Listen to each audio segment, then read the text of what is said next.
Hello friends, welcome to Yas recipes. இன்னைக்கு நம்ம சேனலில் ஒரு மினி சாக்கோலாவா கேக் தான் எப்படி செய்யறதுன்னு பார்க்க போகிறோம். 10 ரூபா ஓரியோ பிஸ்கெட் இருந்துச்சுன்னா போதும், டக்குன்னு இந்த ஓரியோ கேக் ரெடி பண்ணிடலாம். செய்கிறது ரொம்ப ஈஸி. இன்னைக்கு நான் குழி பணியாரம் கல்லில் தான் செய்ய போகிறேன். டேஸ்ட் பார்த்தீங்கன்னா பயங்கரமாக இருக்கும். வாங்க எப்படி செய்யறதுன்னு பார்க்கலாம். அது செய்ய நான் இன்னைக்கு ஒரு பாக்கெட் அளவுக்கு ஓரியோ பிஸ்கெட் எடுத்திருக்கேன். நீங்கள் ஓரியோ பிஸ்கெட் தான் எடுக்கணும்னு இல்லை, எந்த சாக்லேட் பிஸ்கெட் வேணாலும் எடுத்துக்கலாம். இப்போ இந்த பிஸ்கெட் எல்லாமே மிக்ஸி ஜாரில் போட்டு நல்லா பொடி பண்ணி எடுத்துக்கோங்க.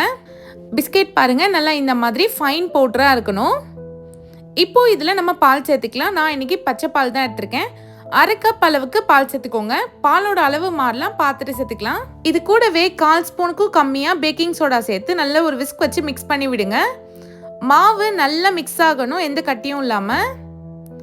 பேட்டரோட கன்சிஸ்டன்சி பாருங்கள் எந்த அளவுக்கு திக்காக இருக்குன்னு. நீங்கள் தண்ணியாக செஞ்சிங்கன்னா உங்களுக்கு குழி பணியாரம் வராது. இப்போ இது கரெக்டாக இருக்குது.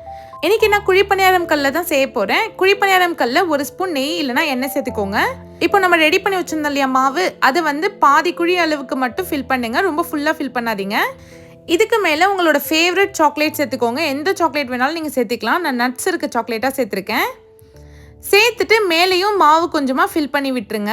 எல்லா குழியிலையும் ஃபில் பண்ணிட்டோம். இப்போ கேஸை மீடியம் ஃப்ளேமில் வச்சுட்டு ஒரு 2லேருந்து 3 நிமிஷம் இதை நல்லா வேக வச்சு எடுத்துக்கலாம். இப்போ நான் ஒரு 3 நிமிஷத்துக்கு அப்புறம் ஓப்பன் பண்ணியிருக்கேன். ஓரளவுக்கு நல்லா வெந்திருக்கு.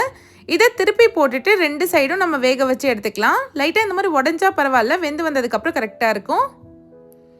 பாருங்கள், நல்லா சூப்பராக சாக்கோலாவா கேக் ரெடி ஆயிடுச்சு. இதில் நம்ம சக்கரைன்னு எதுவுமே சேர்க்கல, பிஸ்கெட்டில் இருக்க இனிப்பு மட்டும்தான். வேணும்னா உங்களுக்கு மேலே கொஞ்சமாக சாக்கோ சிரப் போட்டுட்டு சர்வ் பண்ணுங்கள்.